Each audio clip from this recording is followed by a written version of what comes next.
satu aplikasi katalis yang sangat jelas adalah hidrogenasi atau reaksi dengan gas hidrogen lemak menggunakan katalis nikel untuk menghasilkan margarin. Banyak bahan makanan lainnya yang melalui biokatalisis. Kemudian ada eh, reaksi alkilasi Friedel-Crafts yang menggunakan prinsip substitusi elektrofilik aromatik. Reaksi kimia ini dihasilkan melalui alkilasi benzena dengan alkil halida menggunakan katalis asam lewis yang kuat. Jenis katalis yang biasanya digunakan itu aluminium klorida atau besi klorida. Yang terakhir, penggunaan aplikasi aktivitas katalis untuk lingkungan itu dapat mempengaruhi lingkungan dengan meningkatkan efisiensi proses industri. Tetapi katalisis juga memainkan peran langsung dalam lingkungan. Salah satu contoh perannya adalah dari radikal bebas klorin dalam pemecahan ozon. Radikal-radikal ini dibentuk oleh aksi radiasi ultraungu pada klorofluorokarbon atau CFC.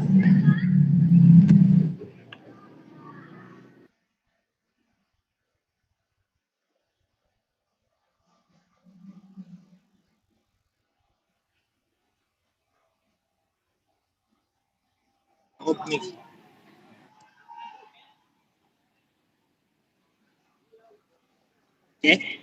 di sini saya akan menjelaskan terkait contoh penggunaan katalis. Jadi di contoh penggunaan katalis ini, untuk contoh penggunaan katalis yang paling sempurna menurut kami yaitu terkait proses Haber-Bosch. Di mana proses Haber-Bosch ini adalah aplikasi katalis dalam skala industri, khususnya dalam produksi amonia atau NH3. Di mana bahan utama pembuatan pupuk amonia diproduksi dengan mereaksikan nitrogen atau N2 dan hidrogen H2 menggunakan katalis berbasis besi dalam kondisi ekstrim tekanan dan suhu katalis. Tidak hanya mempercepat reaksi kimia, tetapi juga memungkinkan reaksi berlangsung pada suhu dan tekanan yang lebih rendah dibandingkan jika tanpa katalis.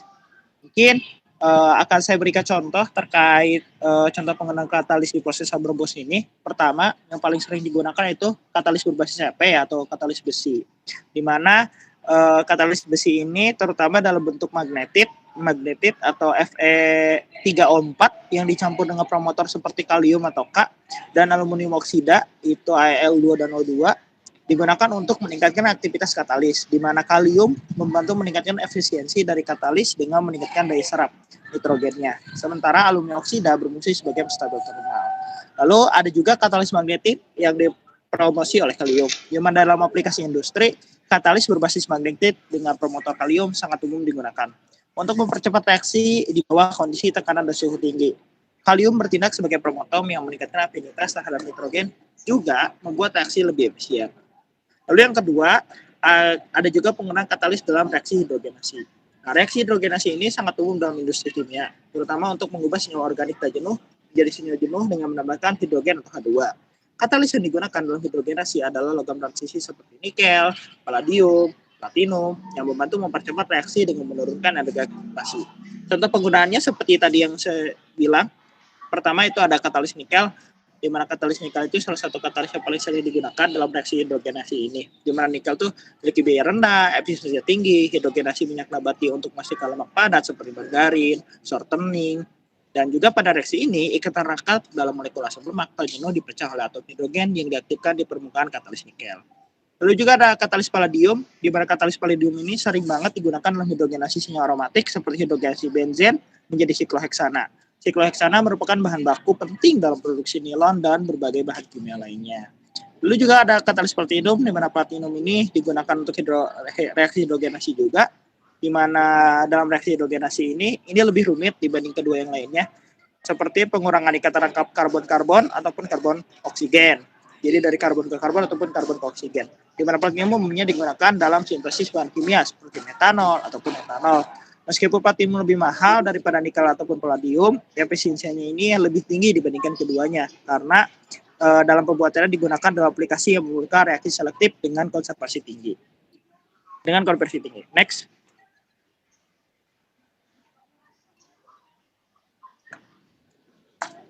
Oke, sebelum ke contoh aplikasinya, saya akan menjelaskan terkait gambar ini. Jadi gambar ini adalah proses Haber-Bosch yang tadi saya jelaskan.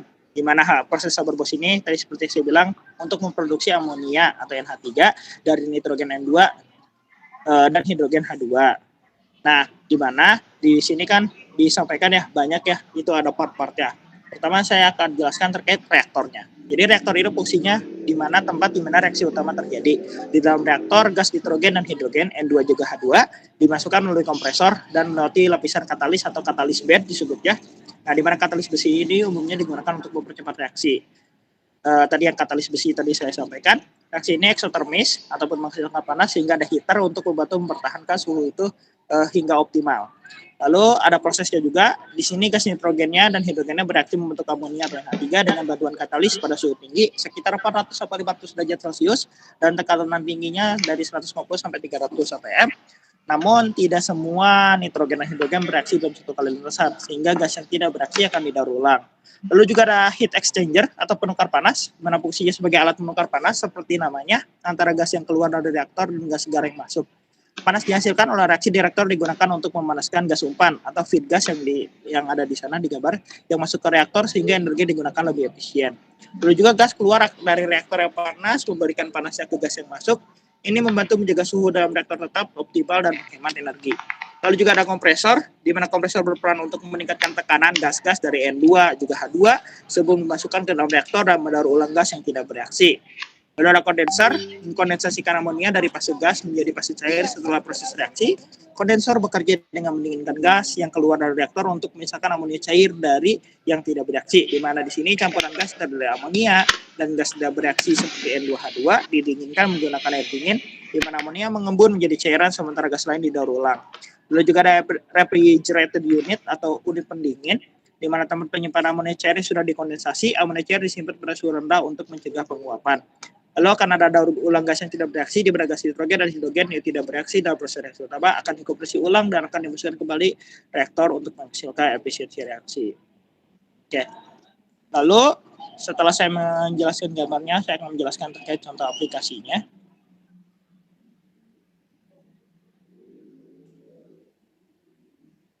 Di mana contoh spesifik aplikasinya seperti yang disampaikan ada industri pupuk, karena tadi kita ngobrol amonia, jadi penggunaan katalis besi adalah proses Haber-Bosch untuk menghasilkan amonia. Jadi jelas ini untuk industri pupuk sangat bagus banget untuk menjadi bahan baku utama dalam pembuatan pupuk nitrogen. Lalu ada industri makanan. Tadi yang reaksi hidrogenasi ini masuk ke industri makanan, di mana minyak nabati menggunakan katalis nikel untuk menghasilkan lemak padat seperti margarin.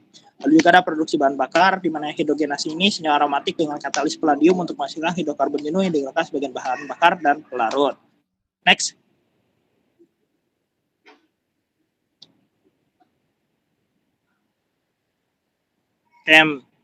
Maka dari itu, proses Haber-Bosch menggunakan katalis besi dengan promotor kalium untuk memungkinkan fiksasi nitrogen menjadi amonia pada kondisi ekstrim suhu dan tekanan, di mana alternatif seperti katalis ruthenium juga digunakan untuk meningkatkan efisiensi pada kondisi tekanan lebih rendah.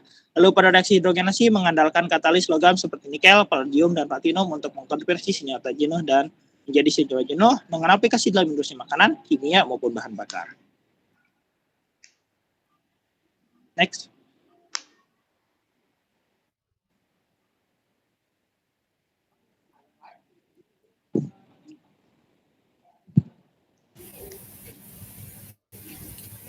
Oke, selanjutnya yaitu katalis dalam penelitian modern. Yang pertama yaitu katalis berbasis nanomaterial. Nanoteknologi telah membawa kemajuan signifikan dalam katalis. Nanokatalis menawarkan luas permukaan yang lebih besar, yang berarti lebih banyak situs aktif untuk reaksi kimia. Nanopartikel logam seperti emas, perak, dan platina telah menunjukkan aktivitas katalitik yang sangat tinggi, bahkan untuk reaksi pada suhu yang lebih rendah. Selanjutnya yang kedua itu katalis fotokimia dan fotokatalisis. Fotokatalisis adalah proses yang menggunakan cahaya untuk mengaktifkan katalis yang mempercepat reaksi kimia. Salah satu material fotokatalis yang banyak dipelajari adalah titanium oksida. Ini digunakan dalam degradasi polutan dan produksi hidrogen dari air melalui proses fotolisis. Yang ketiga itu katalis dalam reaksi asimetris. Katalis asimetris penting dalam sintesis kimia modern, terutama di industri farmasi, di mana hanya satu enantiomer dari sebuah molekul yang aktif secara biologis. Katalis ini dirancang untuk mengarahkan reaksi kimia agar menghasilkan produk dengan kemurnian optik yang tinggi. Yang keempat ada katalis dalam teknologi energi terbarukan. Katalis Ini berperan penting dalam berbagai teknologi energi terbarukan, termasuk sel bahan bakar, elektrolisis air untuk produksi hidrogen, dan reaksi kimia yang mendukung pengurangan emisi karbon. Katalis berbasis nikel, kobalt, dan ruthenium digunakan untuk mempercepat reaksi elektrokimia dalam sel bahan bakar dan elektrolisis. Yang kelima ada katalis hibrida dan multifungsi. Penelitian modern juga mengembangkan katalis hibrida yang menggabungkan beberapa jenis katalis untuk meningkatkan efisiensi reaksi. Katalis multifungsi dapat melakukan beberapa langkah dalam suatu reaksi, mengurangi tahapan proses sintesis. Ini sangat berguna dalam produksi bahan kimia kompleks dan polimer. Yang keenam ada katalis berbasis zeolit dan MOF. Zeolit dan metal organik framework adalah material berpori dengan struktur yang sangat teratur yang sering digunakan sebagai katalis dalam penelitian modern. Zeolit banyak digunakan dalam industri petrokimia untuk reformasi katalitik dan cracking minyak. Yang ketujuh ada katalis dalam lingkungan dan pengolahan limbah. Penelitian modern juga menekankan pentingnya katalis dalam memecahkan masalah lingkungan. Katalis berbasis logam, transisi, dan enzim digunakan untuk pengolahan limbah, degradasi polutan organik, dan konversi gas rumah kaca menjadi bahan kimia yang bermanfaat. Reaksi Fenton yang menggunakan katalis besi untuk oksidasi polutan dalam air limbah merupakan salah satu contoh aplikasi katalis dalam pengolahan limbah. Yang kedelapan ada katalis bioinspirasi dan enzim. Penelitian tentang katalis bioinspirasi menggunakan prinsip-prinsip yang ditemukan di alam untuk mengembangkan katalis yang lebih efisien dan ramah lingkungan. Enzim sebagai katalis biologis alami telah menginspirasi pengembangan katalis sintesis yang lebih efisien. Yang kesembilan ada katalis elektrokimia. Katalis elektrokimia sangat penting dalam teknologi seperti fuel cell, elektrolisis, air, dan konversi CO2 menjadi bahan bakar atau bahan kimia berharga. Yang ke-10 ada katalis berbasis sumber daya terbarukan. Katalis berbasis biomasa dan material terbarukan sedang menjadi tren dalam upaya mengurangi ketergantungan pada bahan baku fosil. Misalnya seperti katalis yang dikembangkan dari sisa-sisa tanaman atau limbah organik yang digunakan dalam reaksi kimia untuk menghasilkan bahan kimia berharga biofuel dan polimer biodegradable.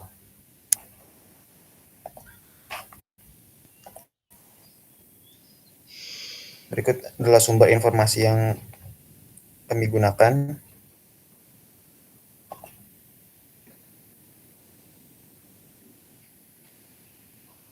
Untuk presentasi kelompok 7 sampai di sini, kurang lebihnya mohon maaf.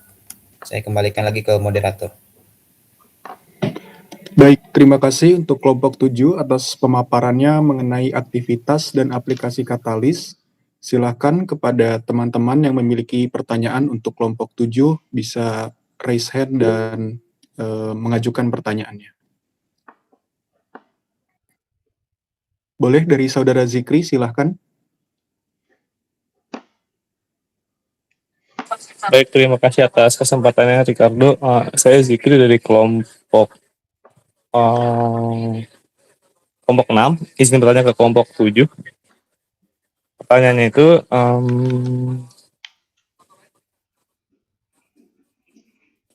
apakah jenis katalis itu ngaruh nggak sih terhadap aktivitas katalisnya? Terima kasih.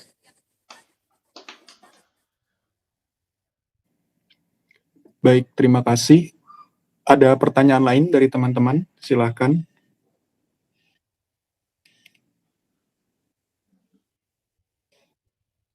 Silakan.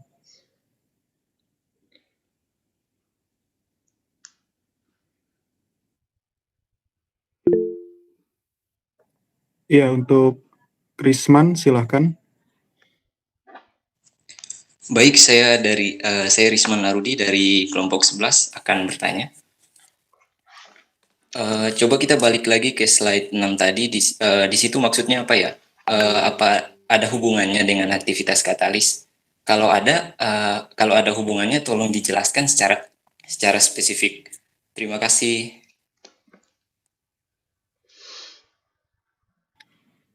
Baik, terima kasih. Ada pertanyaan lain dari teman-teman?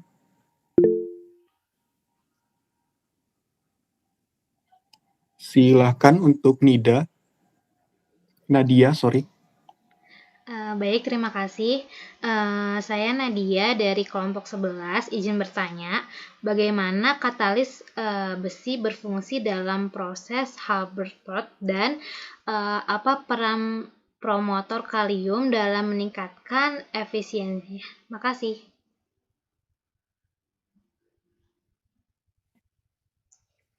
Baik, terima kasih. Ada lagi yang ingin bertanya? Silahkan, Surya. Ya, terima kasih Ricardo.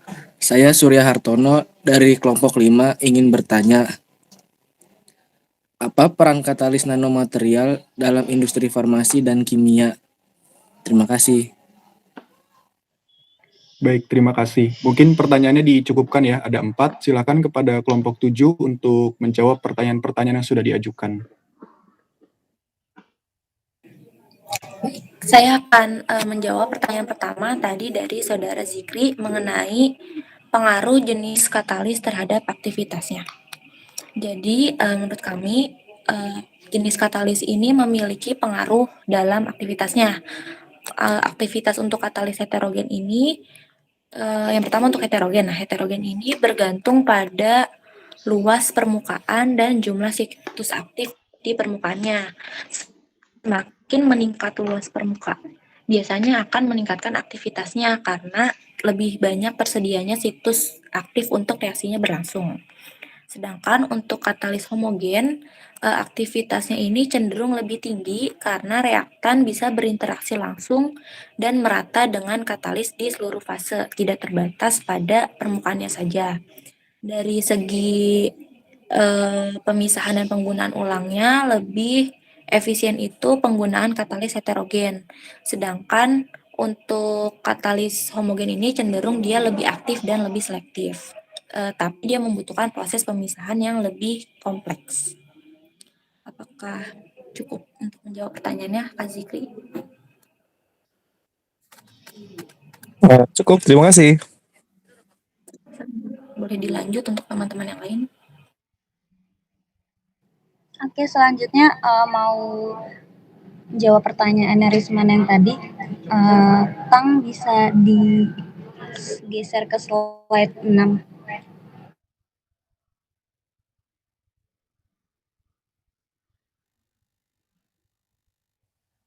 Nah, yang gambar hijau, warna hijau ini adalah aplikasi, salah satu contoh aplikasi aktivitas katalis yang digunakan di industri kimia, yang fungsinya digunakan untuk mempercepat reaksi pembuatan bahan kimia, contohnya kayak amonia, asam nitrat, polimer, dan bahan bakar.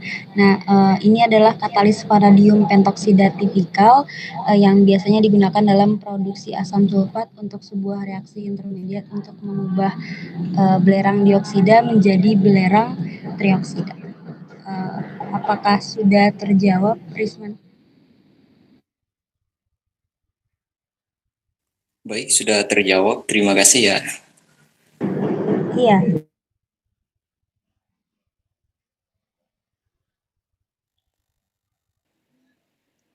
Oke, terkait pertanyaan yang katalis besi proses Haber-Bosch itu, jadi fungsi atau peran si katalis besi dalam proses Haber-Bosch ini itu punya peran penting dalam menurunkan energi aktivasi. Jadi yang diperluin buat menurunkan energi aktivasi ini buat pecah ikatan si nitrogen N2 juga ngikat hidrogen H2-nya agar bisa jadi amonia ataupun NH3, di mana besi itu umumnya dalam bentuk magnetit.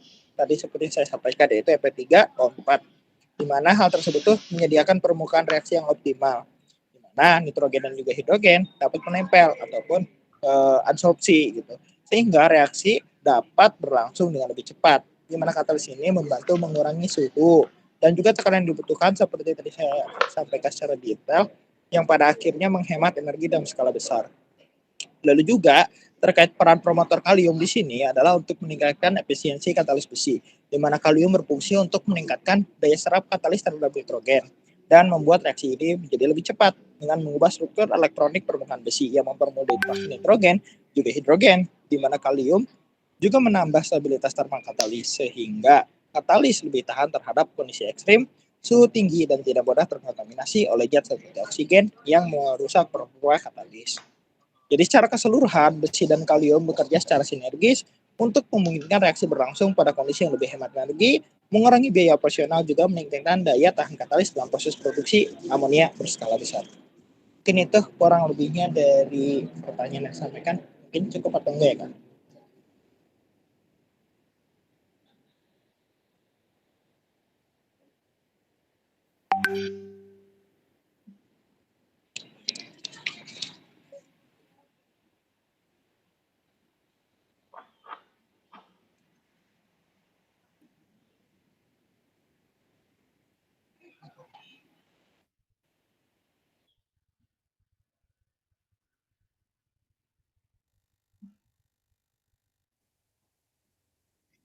Mungkin bisa dilanjut ke pertanyaan selanjutnya saja.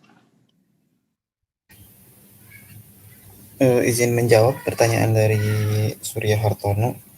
Apa peran katalis nanomaterial dalam industri farmasi dan kimia?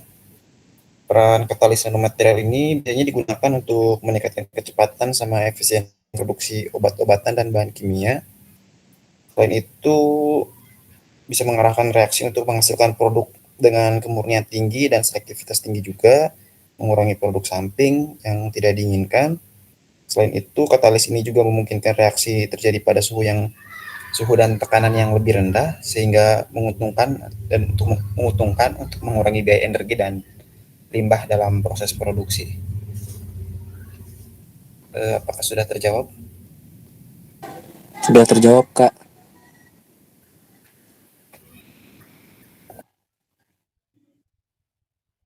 Baik, terima kasih untuk kelompok 7 atas pemaparan materinya, serta untuk teman-teman yang sudah bertanya. Kita lanjutkan presentasi selanjutnya ke kelompok 8. Silahkan dipersiapkan.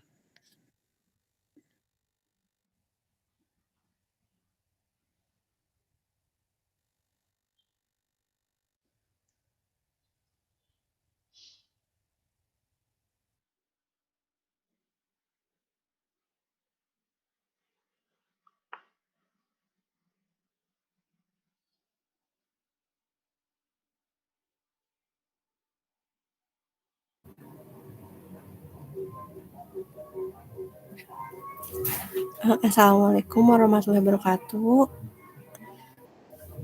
Selanjutnya kami dari kelompok 8 akan mempresentasikan materi aktivitas katalis. Apakah slide-nya sudah terlihat? Sudah. Oke, kita mulai ya. Kami dari kelompok 8 yang beranggotakan Aisyah Harani Putri, saya sendiri Vina Fatihah, dan Dini Ragil dan Muhammad Rizky Maulana.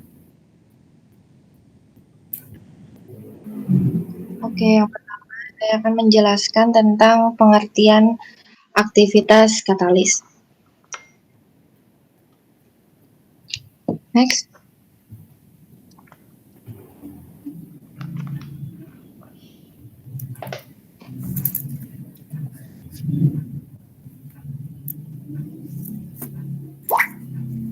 Aktivitas katalis ini disebut sebagai katalisis, yaitu kemampuan suatu katalis untuk meningkatkan laju reaksi kimia tanpa mengalami perubahan permanen dalam prosesnya. Sedangkan untuk katalis sendiri merupakan suatu zat atau substansi yang dapat mempercepat reaksi tanpa terkonsumsi oleh reaksi, namun bukan tanpa bereaksi. Next. Untuk peran katalis sendiri, yang pertama, untuk mempercepat laju reaksi, yaitu katalis mempercepat reaksi dengan menurunkan energi aktivasi yang diperlukan untuk reaksi yang berlangsung. Yang kedua, efisiensi energi. Penggunaan katalis membuat reaksi kimia terjadi lebih ringan sehingga membantu mengurangi konsumsi energi untuk menghemat biaya dan mengurangi dampak lingkungan. Yang ketiga, meningkatkan selektivitas. Kemampuan untuk menghasilkan produk yang diinginkan tanpa menghasilkan produk sampingan yang tidak diinginkan. Yang keempat, ada mengurangi dampak lingkungan. Katalis memungkinkan reaksi terjadi dengan lebih bersih dan lebih efisien, mengurangi jumlah bahan kimia berbahaya atau limbah yang dihasilkan selama proses kimia. Yang kelima, ada penggunaan berulang. Katalis ini tidak ikut habis dalam reaksi dan dapat digunakan kembali dalam beberapa siklus reaksi. Yang keenam, mendukung reaksi yang sulit terjadi. Beberapa reaksi kimia yang sangat lambat atau bahkan tidak dapat terjadi dalam kondisi bantuan katalis. Misalnya, produksi amonia dari nitrogen dan hidrogen tidak mungkin berlangsung tanpa katalis pada suhu dan tekanan yang terjangkau. Yang ketujuh ada aplikasi industri dan biologis. Katalis digunakan secara luas dalam berbagai proses industri seperti pemurnian minyak dan produksi bahan kimia. Next.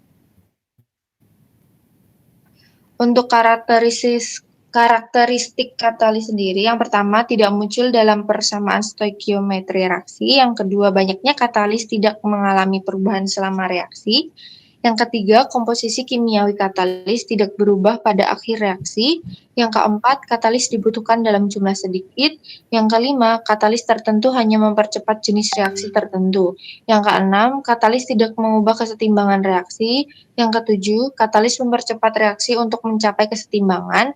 Yang kedelapan, katalis dapat teracuni oleh suatu zat. Dan yang terakhir, katalis dapat memperlambat kecepatan reaksi. Next. Selanjutnya akan dijelaskan oleh Vina. Selanjutnya ada jenis katalis. Yang pertama ada katalis homogen. Yaitu katalis yang mempunyai fase yang sama dengan reaktan atau produk. Pada umumnya berupa fase cair dengan katalis dan reaktan berada dalam larutan.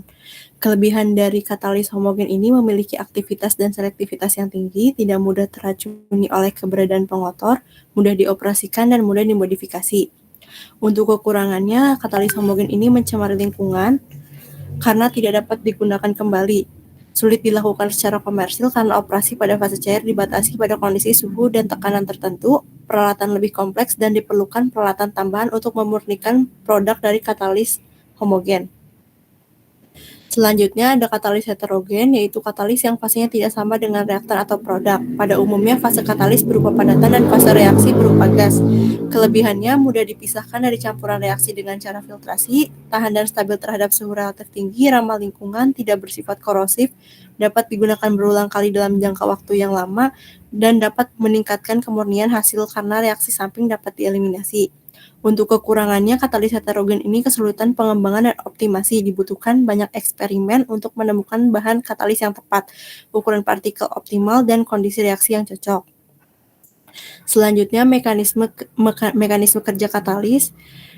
Yang pertama pada katalis homogen. Yang pertama, tahap pembentukan senyawa kompleks atau intermediate, yaitu tahap koordinasi. Selanjutnya, tahap penyusunan ulang antara molekul-molekul reaktan dengan ligan katalis, atau tahap interaksi ligan, dan yang terakhir adalah tahap eliminasi produk reaksi.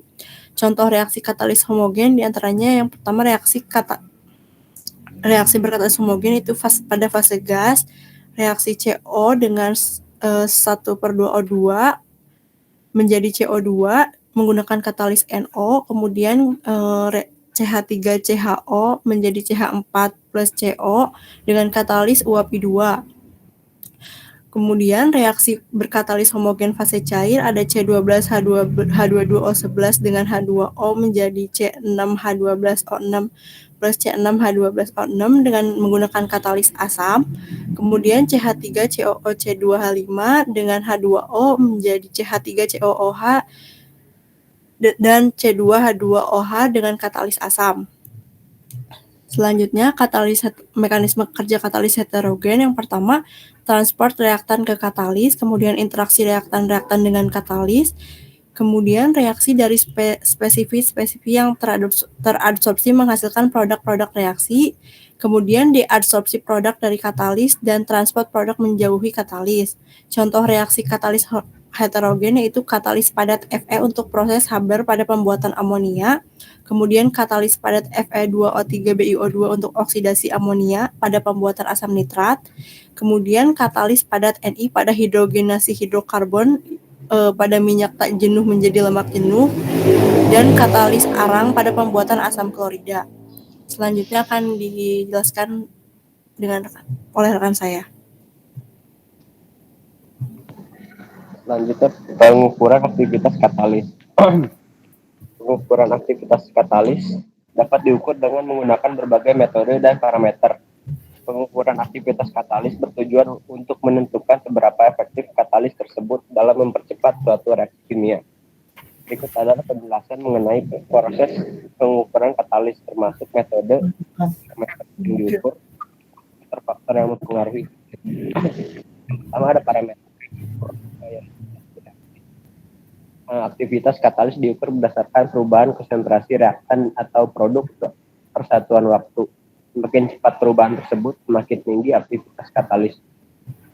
Yang kedua adalah konversi. Pengukuran ini melihat persentase reaktan yang berhasil dikonversi menjadi produk dalam suatu waktu tertentu, memberikan gambaran tentang efisiensi katalis.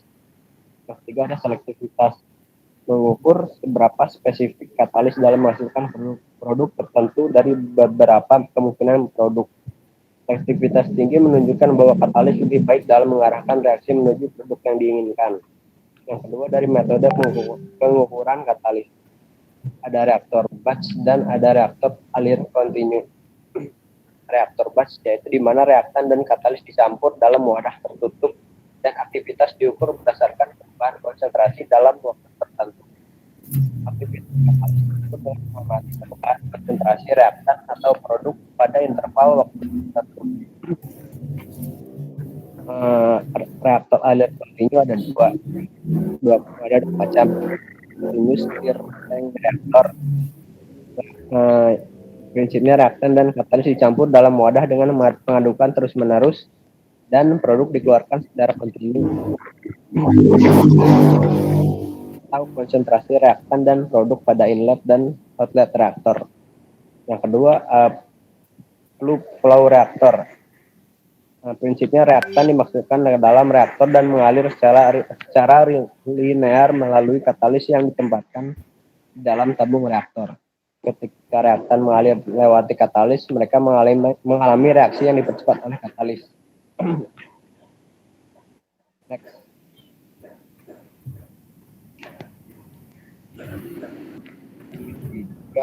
Analisis produk dengan kromatografi gas atau spektroskopi massa. Pengukuran in situ dan ex situ. In situ, pengukuran in situ dilakukan saat reaksi sedang berlangsung, memungkinkan pengamatan langsung terhadap aktivitas katalis di bawah kondisi reaksi. Pengukuran ex situ yaitu pengukuran yang dilakukan setelah reaksi selesai untuk menganalisis struktur atau komposisi katalis yang telah digunakan seperti X-ray, diffraction atau scanning elektron mikroskopi. Selanjutnya ada faktor aktivitas katalis.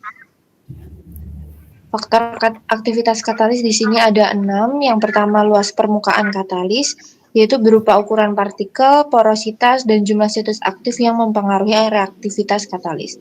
Yang kedua konsentrasi reaktan. Semakin tinggi konsentrasi reaktan akan meningkatkan laju reaksi. Yang ketiga suhu reaksi. Setiap katalis memiliki suhu optimal, tidak terlalu tinggi maupun tidak terlalu rendah. Yang keempat, tekanan dan fase reaksi. Dalam fase gas, tekanan tinggi dapat mempercepat laju reaksi. Yang kelima, pengotor. Pengotor dapat menghalangi reaksi reaktan dengan katalis. Dan yang terakhir ada pH. pH yang tidak sesuai akan menghambat suatu reaksi. Mohon interupsi, waktu presentasi 5 menit lagi, silakan dilanjutkan.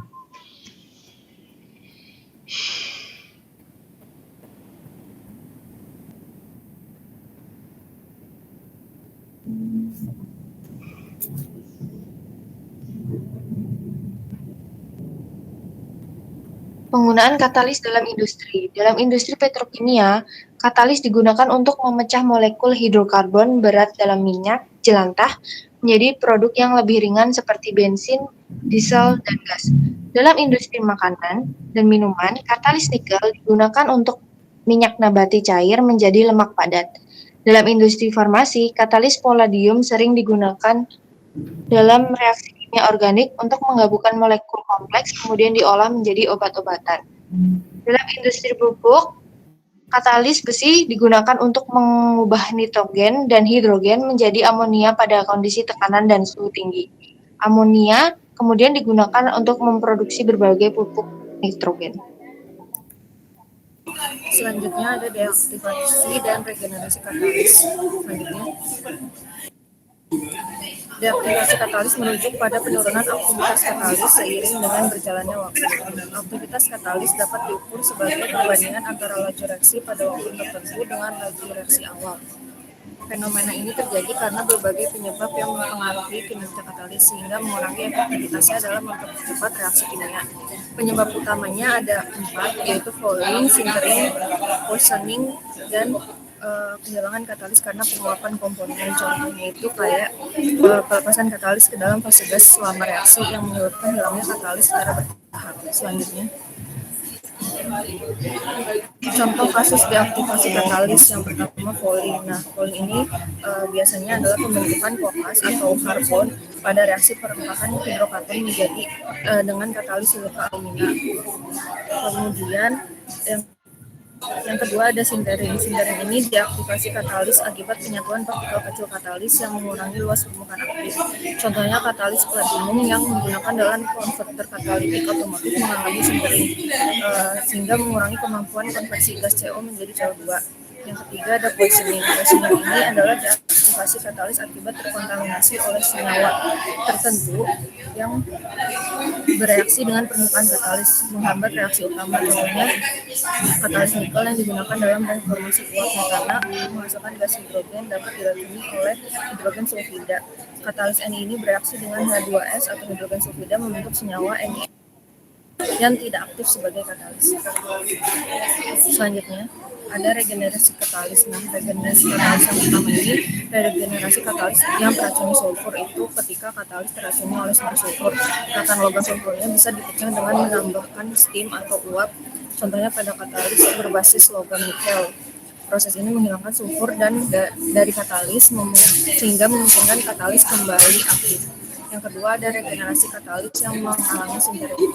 Deaktivasi katalis akibat sintering atau penyatuan partikel kecil dapat diatasi dengan yang pertama penambahan zat aditif stabilisator. Misalnya katalis Ni dapat distabilkan dengan CR2O3. Selanjutnya yang kedua itu redistribusi logam. Misalnya penambahan senyawa klor yang dapat mendorong redistribusi logam dalam katalis reformasi PT Al2O3 sehingga mengurangi dampak sintering. Yang ketiga regenerasi katalis yang terdeaktivasi oleh kokas. Nah, katalis yang tertutup di kokas atau karbon biasanya diregenerasi melalui proses gasifikasi yang bisa dilakukan dengan oksigen, steam, hidrogen, atau karbon dioksida untuk menghilangkan karbon. Sekian presentasi dari kelompok kami. Apakah ada pertanyaan? Terima kasih untuk kelompok 8 atas pemaparannya mengenai aktivitas katalis. Silakan untuk teman-teman jika ada pertanyaan.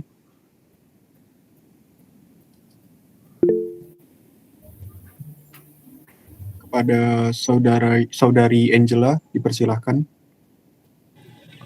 Saya Angela dari kelompok 7 ingin mengajukan pertanyaan untuk kelompok 8. Dan itu bagaimana cara mengukur keefektifan dari katalis. Terima kasih. Terima kasih. Selanjutnya untuk saudara Adimas. Perkenalkan, saya Asif dari kelompok 10. Saya ingin menanyakan bagaimana cara memastikan katalis ini dapat digunakan kembali.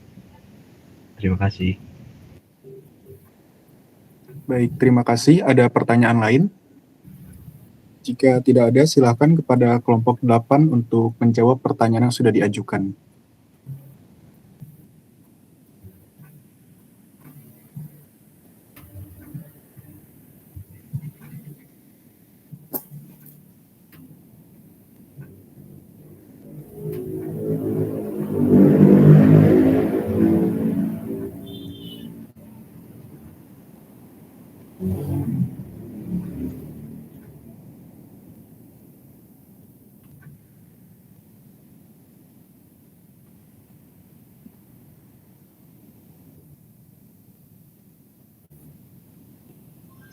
Dari kelompok 8 akan menjawab pertanyaan yang kedua terlebih dahulu. Bagaimana cara memastikan katalis itu dapat digunakan kembali? Untuk pemulihan katalis sendiri penting secara ekonomi dan lingkungan.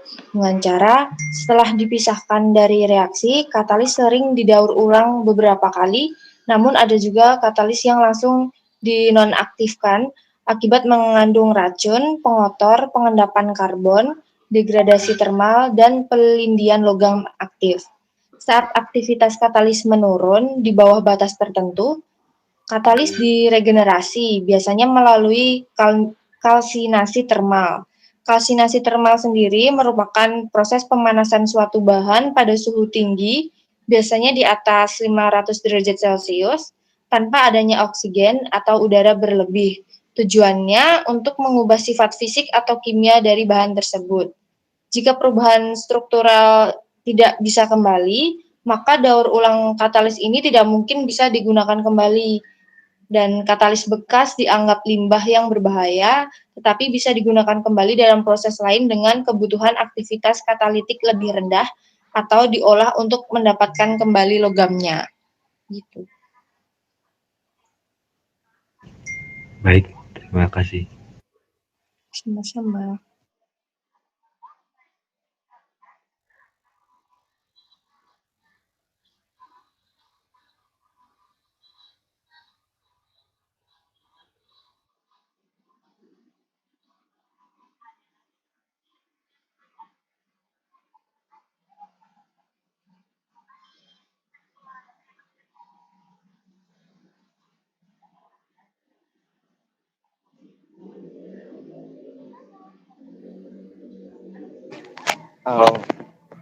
Izin jawab untuk pertanyaan dari Engela.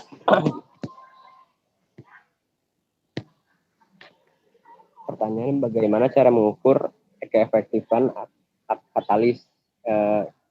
Intinya kita lihat dari cara mengukur keefektifan katalis dari beberapa faktor. Contohnya dari laju reaksi, dilihat dari seberapa cepat reaksi berjalan dengan katalis dibandingkan tanpa katalis. Yang kedua, dilihat dari konversi reaktan, yaitu seberapa banyak reaktan yang berhasil diubah menjadi produk. Yang ketiga, dari selektivitas, dilihat dari seberapa baik katalis yang menghasilkan produk yang diinginkan tanpa banyak produk samping. Yang keempat, stabilitas katalis, berapa lama katalis bisa digunakan tanpa kehilangan efektivitasnya. Yang terakhir, energi aktivasi, seberapa besar katalis menurunkan energi yang dibutuhkan untuk memulai reaksi.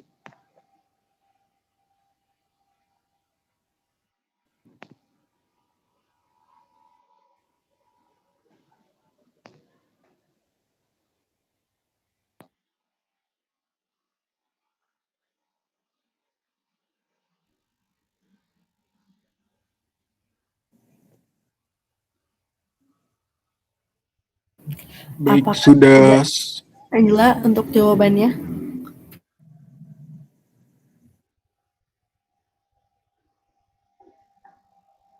Ya, sudah habis waktunya, Ricardo. Iya, Bu. Baik, terima kasih untuk kelompok 8 atas pemaparan materinya dan juga untuk teman-teman yang sudah bertanya. Kita lanjut ke presentasi kelompok 9. Silakan dipersiapkan. Iya, baik.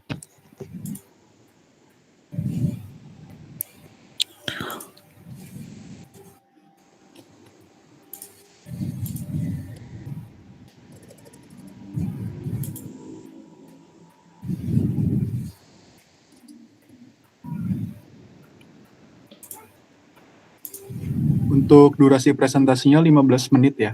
Terima kasih. Iya.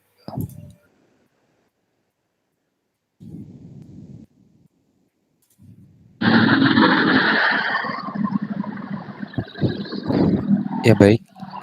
Bismillahirrahmanirrahim. Assalamualaikum warahmatullahi wabarakatuh. Selamat malam semuanya.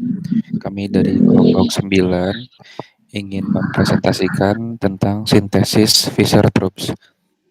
Anggotanya ada saya sendiri, Afisani Dewanta, lalu ada Fadila Ayu, dan Nana Putri.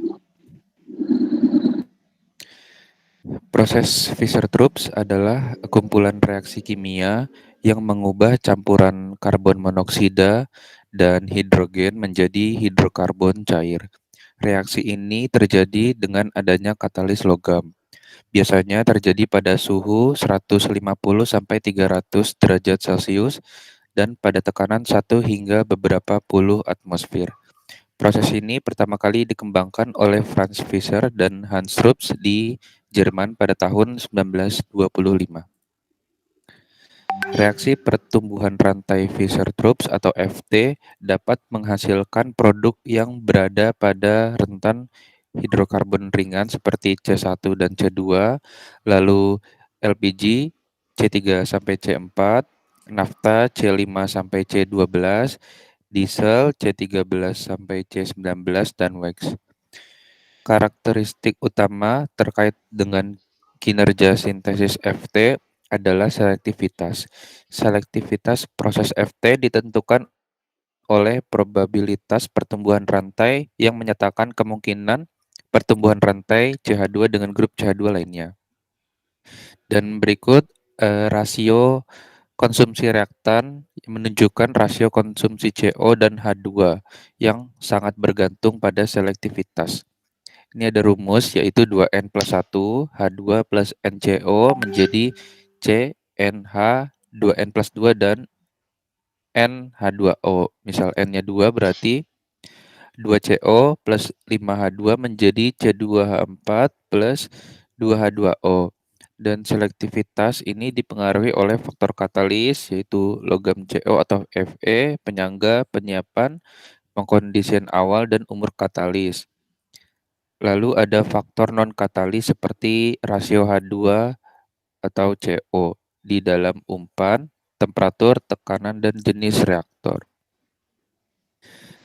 Katalis FT dikenal sangat peka terhadap keberadaan senyawa belerang yang bersifat racun. Biasanya katalis yang digunakan adalah logam Cu, Ru, Ni, dan Fe. Nah, ini contohnya nikel itu cenderung untuk mempromosikan pembentukan metana. Lalu besi biayanya relatif rendah, lalu kobalt dia lebih aktif dan umumnya lebih disukai daripada rutenium. Selain katalis, ada 2 senyawa lain yang dijadikan sebagai senyawa tambahan yang akan membantu proses sintesis FT atau Fischer-Tropsch, yaitu penyangga dan promotor. Ini contohnya ada yang high temperature dan low temperature. Kalau yang high itu bisa menghasilkan bensin, kalau yang low itu parafin dengan tekanan yang sama. Nah, ini ada beberapa contoh penelitiannya. Dan produk dari FT itu bebas dari sulfur, nitrogen, nikel, vanadium, senyawa aspal, dan aromatik yang umumnya terdapat di dalam produk minyak bumi, sehingga selain dapat mengurangi emisi ke udara, bahan bakar yang dihasilkan dari sintesis Fischer-Tropsch juga diharapkan dapat digunakan dalam kendaraan berbasis fuel cell vehicle yang membutuhkan bahan bakar yang benar-benar bersih untuk mencegah kerusakan. Dilanjut, ayo.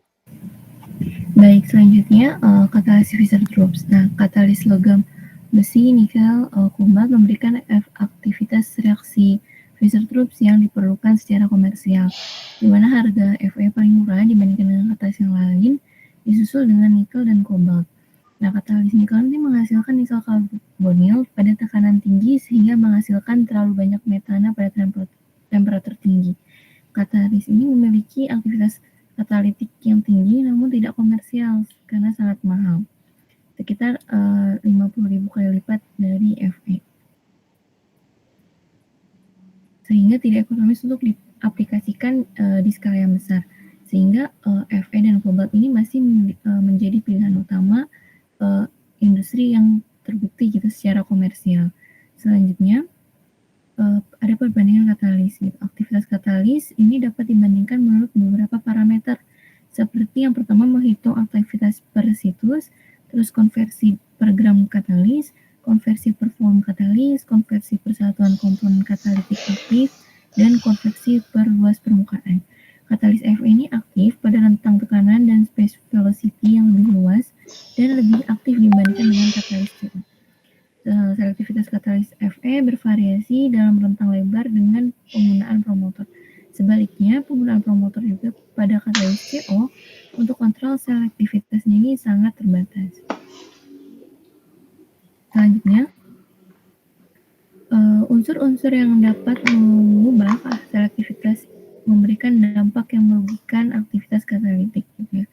Nah, untuk CO sendiri ini mempunyai dua keuntungan di beberapa aplikasi, yaitu di mana ketiadaan reaksi menghilangkan oksigen dalam CO sebagai air, bukan sebagai CO2, sehingga efisiensi karbon pada katalis CO hampir 2 kali lipat dibandingkan dengan katalis Fe, khususnya ketika dioperasikan pada tingkat konveksi tinggi.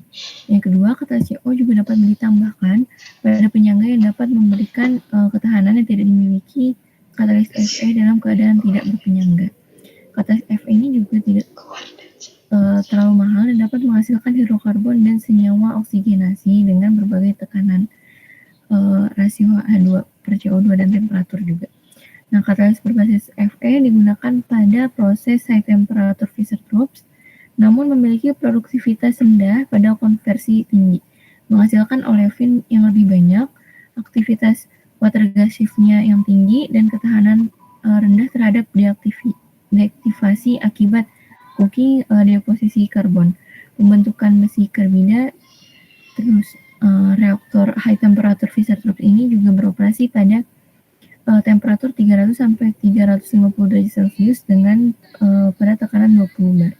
Sebagai pembanding, katalis CO ini juga merupakan pilihan optimal pada proses Fischer-Tropsch temperatur rendah dengan aktivitas yang tinggi. Terus selektivitasnya juga tinggi terhadap parafin linier. Ketahanannya juga tinggi terhadap deaktivasi, aktivasi water gas shift-nya juga rendah, dan lain sebagainya. Katalis berbagai basis CO ini digunakan pada low temperature Fischer-Tropsch yang beroperasi pada 200 sampai 240 derajat Celcius pada tekanan 27 bar. Reaktor high temperature Fischer-Tropsch ini beroperasi pada 300 sampai 350 derajat Celcius tadi ya, dan tekanan 20 bar sebagai perbandingan katalis.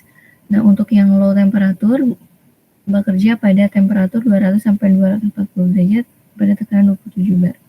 Nah, untuk penggunaan Fe dan CO bersamaan ini bisa dilakukan, di mana harapannya dapat bersinergi menggabungkan kelebihan dan mengurangi kelemahannya masing-masing dalam meningkatkan selektivitas tadi dan meningkatkan aktivitas dari katalis. Nah, menurut penelitian dari Mukens, menggunakan kombinasi katalis dari Fe dan CO berhasil menurunkan selektivitas CO2 dan CH4 dengan kenaikan konversi reaktan dibandingkan penggunaan katalis Fe ataupun CO secara terpisah. Gitu. Dan penelitian selanjutnya juga menggunakan katalis Fe dan CO secara berbarengan dan menghasilkan konversi CO lebih tinggi dibandingkan dengan penggunaan Fe dan CO terpisah juga. Dan penelitian selanjutnya juga dari Mansouri dan Atassi juga mengatakan bahwa penggunaan katalis Fe dan CO secara bersamaan itu menghasilkan konversi CO yang lebih besar pula.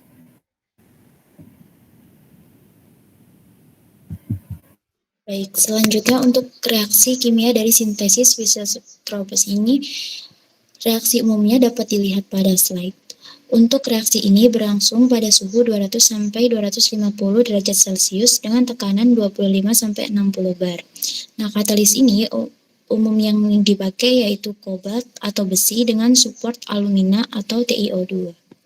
Dengan promotor yang sering digunakan yaitu rhenium. Untuk reaksi utama akan membentuk parafin dan olefin. Untuk reaksi sampingnya dapat membentuk alkohol, Cook disposition, dan reaksi Bondord. Selanjutnya. Interupsi, presentasi 5 menit lagi, silakan dilanjutkan. Ya baik, terima kasih. Untuk reaksi samping yaitu seperti alkohol, disposition bond rate, oksidasi reduksi katalis, dan pembentukan karbida ruah. Selanjutnya, reaksi ini Reaksi dalam sintesis ini terdiri dari 3 tahapan elementer. Yang pertama yaitu inisiasi, yaitu tahap pembentukan spesies intermediate yang memiliki reaktivitas tinggi. Kemudian propagasi, di mana tahapan spesies intermediate akan berkombinasi untuk membentuk molekul yang lebih panjang, atau disebut sebagai pemanjangan rantai hidrokarbon. Kemudian tahap yang ketiga yaitu terminasi, di mana molekul-molekul stabil terbentuk dalam distribusi produk. Selanjutnya, untuk mekanisme lainnya yaitu ada mekanisme karbida, mekanisme reaksi enol, mekanisme formaldehida, dan mekanisme insersi CO. Untuk tahapan inisiasi, di mana mekanisme disosiasi CO akan terabsorpsi untuk membentuk spesies metil, metilen, metil, dan fenil pada permukaan katalis. Pada tahap propagasi, untuk mekanisme alkil, di mana fragmen metilen dan alkil yang akan mengalami coupling C untuk membentuk spesies alkil yang lebih panjang. Reaksi seperti yang tertera pada slide. Selanjutnya, untuk mekanisme alkilen, reaksi antara spesies metilen dan metilen untuk membentuk spesies alkil dan selanjutnya akan mengalami reaksi isomerisasi. Kemudian untuk tahap terminasi, di mana untuk terminasi alkil itu terjadi pembentukan produk primer alfa olefin melalui reaksi beta H, eliminasi spesies alkil dengan permukaan katalis, dan untuk terminasi alkenil yaitu reaksi hidrogenasi terabsorpsi untuk membentuk produk primer. Selanjutnya, sintesis Fischer-Tropsch ini adalah reaksi polimerisasi dengan langkah-langkah sebagai berikut. Yang pertama reaksi adsorpsi, kemudian inisiasi pembentukan rantai, kemudian dilanjutkan pertumbuhan rantai, terminasi pertumbuhan rantai, deabsorpsi produk, dan reabsorpsi, dan dilanjutkan dengan reaksi lebih lanjut.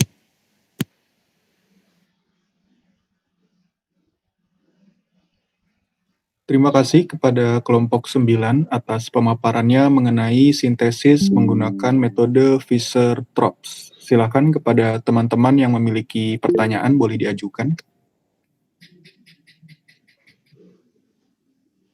Nur Rahma, dipersilahkan. Baik, terima kasih untuk kesempatannya. Ingin izin bertanya untuk kelompok 9. Tadi kan ada beberapa kelebihan dan kekurangan yang dijelaskan dari katalis kobalt, nikel, dan besi. Menurut kelompok 9, lebih baik menggunakan katalis yang mana? Terima kasih. Selanjutnya, Saudari Vina, dipersilahkan. Ya, terima kasih Ricardo. Saya Vina dari kelompok 8 ingin bertanya, apa saja yang faktor yang dapat mempengaruhi sintesis Fischer-Tropsch? Terima kasih.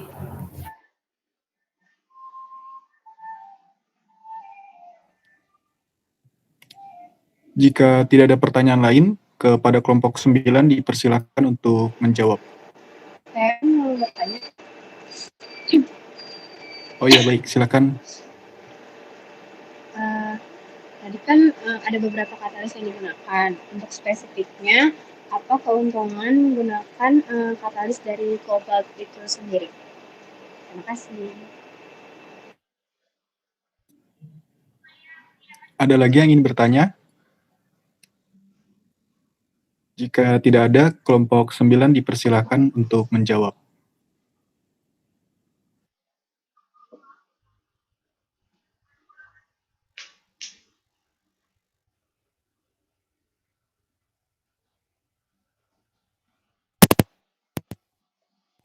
Baik, terima kasih untuk pertanyaannya. Tadi pertanyaan dari Nur Rahma, untuk pemilihan yang paling baik itu tergantung dari jenis bahan baku yang digunakan. Seperti misal kobalt itu lebih baik untuk konversi gas alam dengan rasio H banding CO itu yang tinggi. Kalau besi lebih baik jika menggunakan bahan baku dengan rasio H banding CO yang rendah. Kalau untuk nikel itu sebenarnya jarang digunakan karena cenderung menghasilkan metana sehingga kurang efisien untuk memproduksi hidrokarbon yang lebih panjang. Dicukupkan, terima kasih. Baik, terima kasih, cukup dimengerti.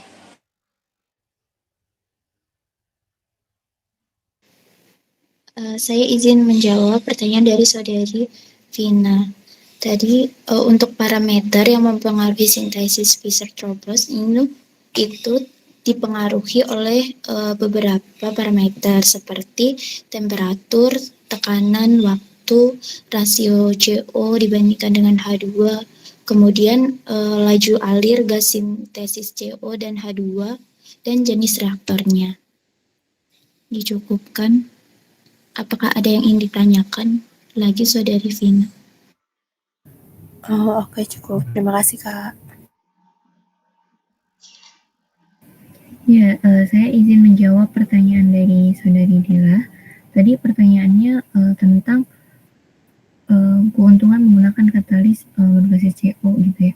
Sebenarnya ada dua keuntungannya. Yang pertama itu katalis CO ini ketika digunakan tidak menghasilkan water gas shift, di mana ketiadaan reaksi water gas shift ini menghilangkan oksigen dalam CO sebagai air gitu. Terus sehingga hal ini efisien, di mana dibandingkan katalis Fe gitu ya, khususnya ketika dioperasikan pada tingkat konversi yang tinggi. Terus keuntungan yang kedua yakni katalis CO ini dapat ditambahkan pada penyangga di mana penyangga ini juga dapat memberikan ketahanan yang tidak dimiliki pada katalis lain. Itu dicukupkan. Sudah, terima kasih. Baik, terima kasih banyak kelompok 9 telah menjawab pertanyaan-pertanyaannya. Presentasi pada malam hari ini sudah selesai dengan 3 kelompok dari kelompok 7, 8, dan 9. Terima kasih banyak kepada semua pemateri dan juga kepada teman-teman yang sudah berpartisipasi aktif. Kita cukupkan presentasi pada hari ini. Saya kembalikan ke Bu Ani. Silakan, Bu. Baik, terima kasih Ricardo. Ya, tadi sudah cukup bagus ya presentasi dan tanya jawabnya. Insya Allah nanti untuk UTS Ibu sudah bikin soal ya. Tadi ada beberapa pertanyaan yang diajukan, itu juga menjadi pertanyaan saya nanti di UTS ya. Jadi saudara harus menyimaknya dengan baik. Masih ada 1 kali pertemuan lagi ya untuk 2 kelompok. Ya, nanti dipersiapkan saja UTS-nya, bisa open book ya, atau open apalah, terbuka pokoknya. Itu mungkin dari saya, sudah waktunya udah habis juga ya. Terima kasih untuk linknya ini, untuk Mangku ya. Aku cukupkan sekian. Wabillahi taufiq wal hidayah. Assalamualaikum warahmatullahi wabarakatuh.